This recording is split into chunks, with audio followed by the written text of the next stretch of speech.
Assalamualaikum warahmatullahi wabarakatuh. Perkenalkan, nama saya Hairus Sakinah dari kelas KIP.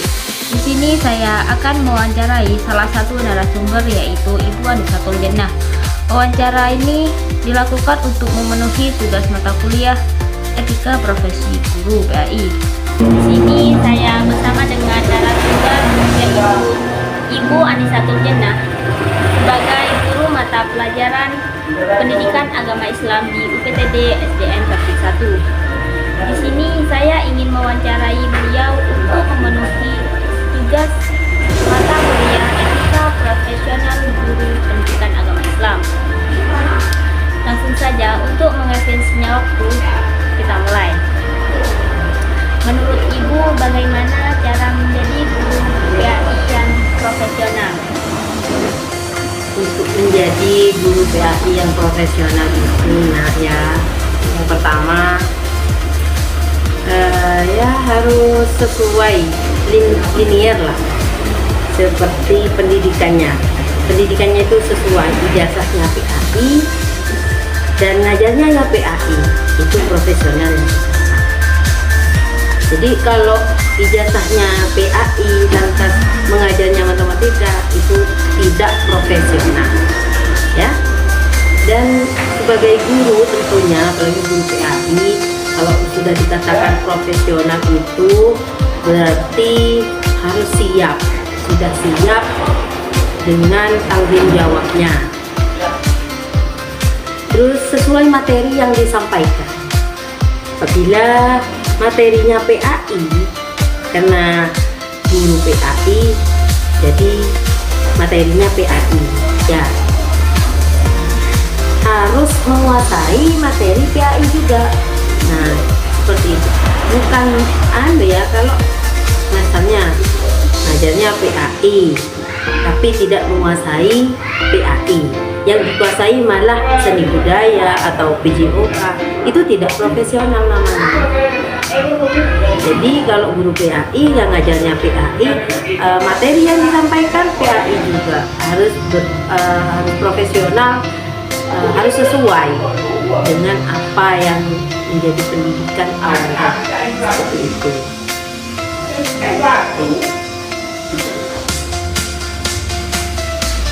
Apa saja yang Ibu ketahui tentang etika profesional guru pendidikan agama Islam? Etika profesional guru PAI, yang namanya etika berarti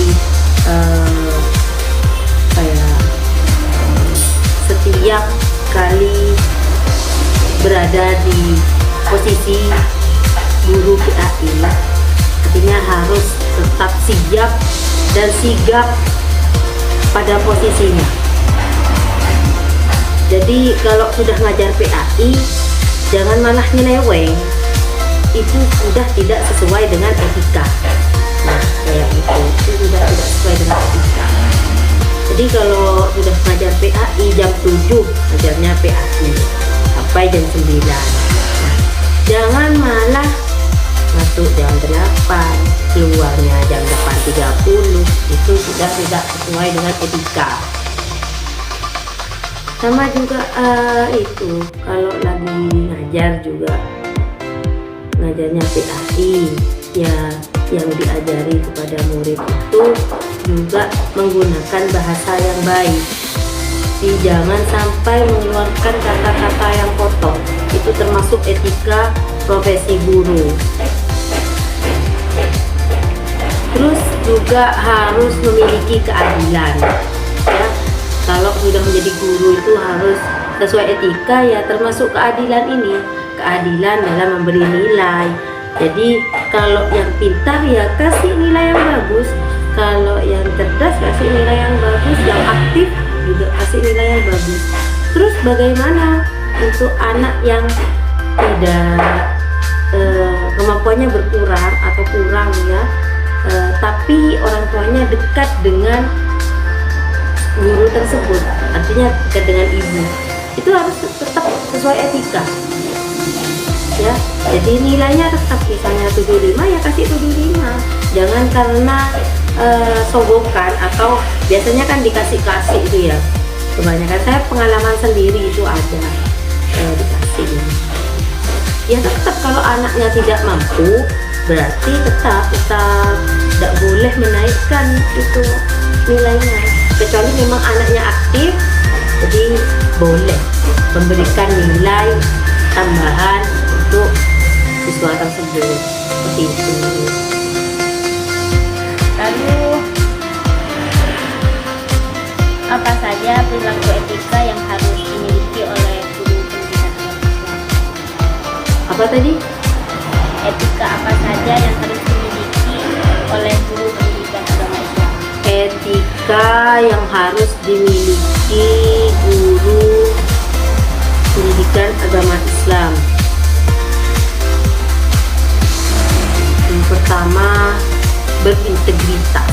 Integritas itu artinya bertindak dengan jujur dan konsisten dalam mengajar. Artinya kalau sudah konsisten mengajar itu ya jam 7 masuk sesuai dengan ketentuan yang diberikan oleh leader atau kepala sekolah. Masuk jam 7 guru PAI, mata pelajaran jam 7, mata pelajaran PAI itu jam 7 sampai jam 9 ya harus jam 7. Itu konsisten namanya, dan memenuhi etika yang dimiliki guru PAI. Terus juga harus menjaga kerahasiaan siswa. Saya kan sering siswa itu curhat sama ibu, saya punya masalah, kenapa kamu kok sekarang kok banyak masalah kayaknya? Iya bu, saya ditinggal sama orang tua saya ke luar negeri, jadi saya begini bu di rumahnya. Itu harus menjaga kerahasiaannya siswa itu, jangan malah menyebar luaskan seperti itu. Terus memiliki tanggung jawab. Tanggung jawabnya apa? Mengajar guru PAI, tapi tidak hanya sekedar mengajar guru PAI, mata pelajaran PAI aja, juga memposisikan diri sebagai guru yang mendidik dan menjaga siswanya.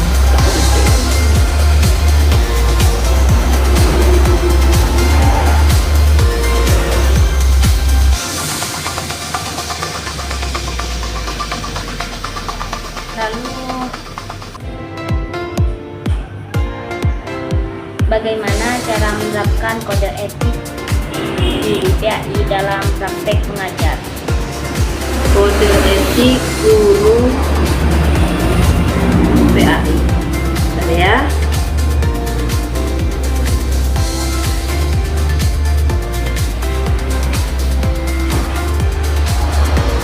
Kode etik, yang namanya kode etik itu berarti harus dijalankan setiap kali memposisikan menjadi guru PAI dan menjadi guru.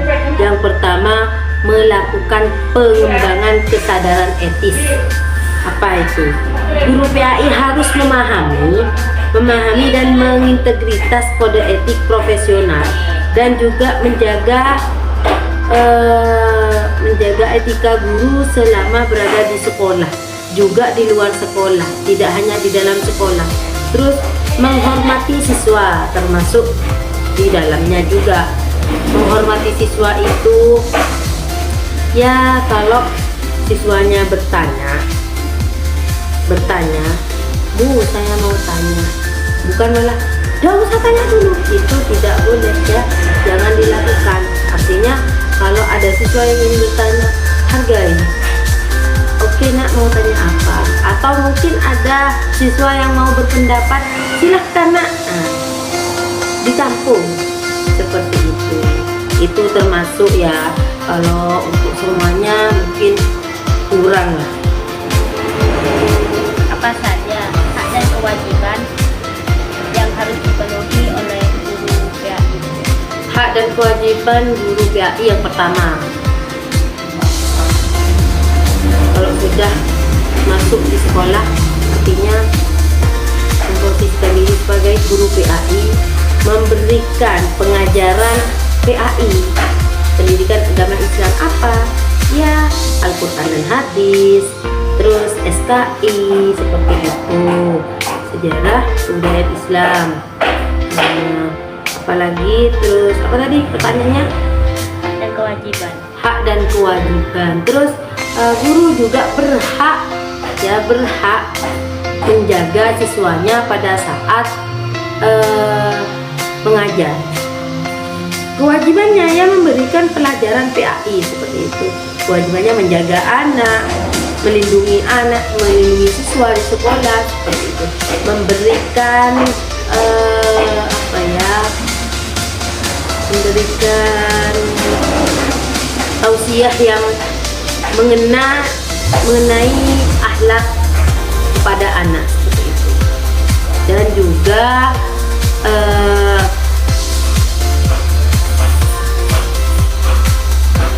hak dan kewajiban itu harus setiap hari terlaksana, tidak meninggalkan. Itu namanya hak dan kewajiban.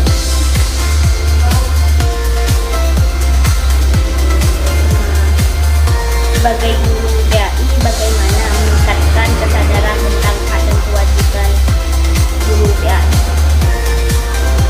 Meningkatkan hak dan kesadaran guru PAI.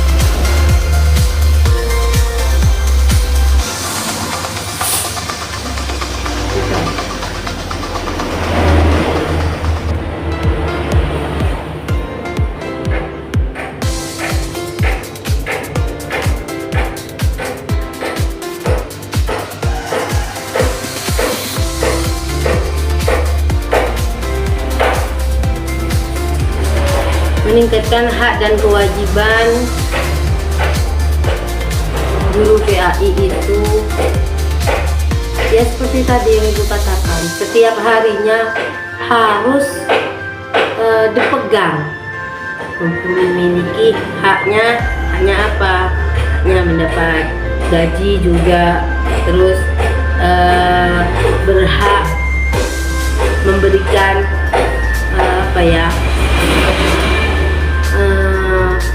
tausiah pada anak itu ya, memberi. Terus kewajibannya juga wajib menyampaikan pengajaran PAI sesuai dengan RPP ya, sesuai dengan RPP. Jadi yang ada di buku itu harus sesuai. Misalnya bab 1 sampai bab 5 itu semester 1 itu kewajibannya harus terlaksana. Jangan malah keteteran ya, sering kejadian itu keteteran sampai kalau sudah mau ujian itu tidak terlaksana. Jadi hak dan kewajibannya itu tidak tersampaikan dan tidak tersalurkan.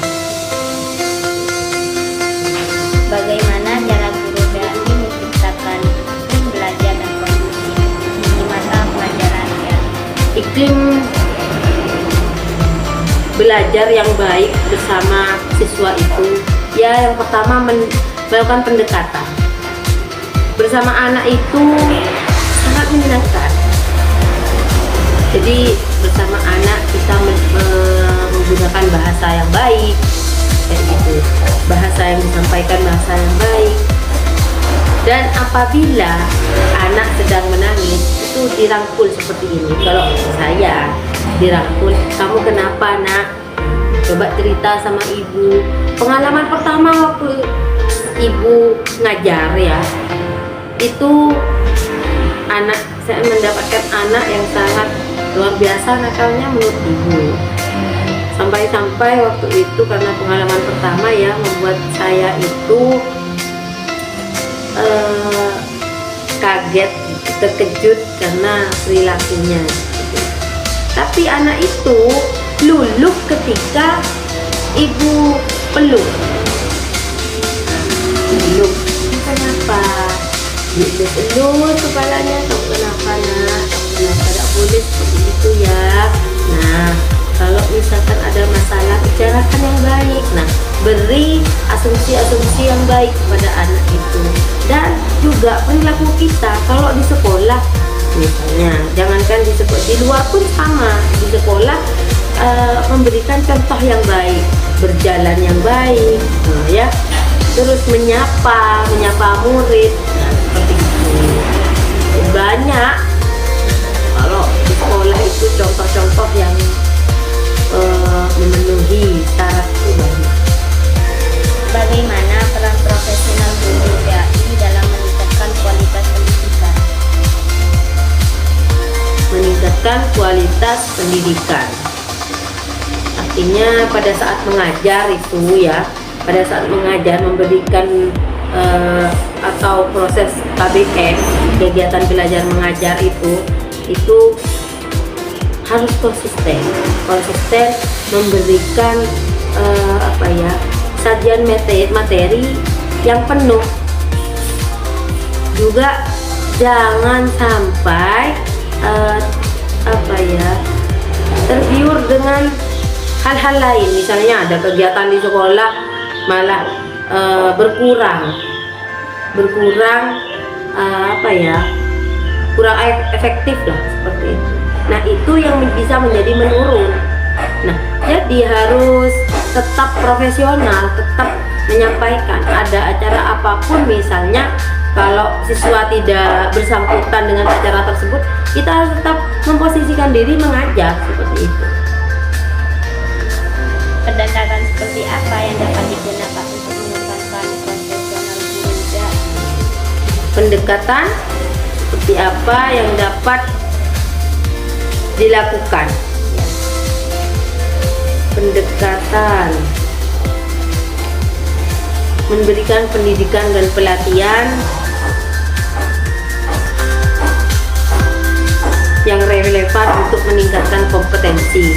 Jadi juga mengembangkan kurikulum PAI yang relevan dan sesuai dengan kebutuhan siswa. Misalnya siswa butuhnya pelajarannya tentang toleransi, ya harus relevan. Yang dikembangkan itu yang tentang toleransi seperti itu. Terus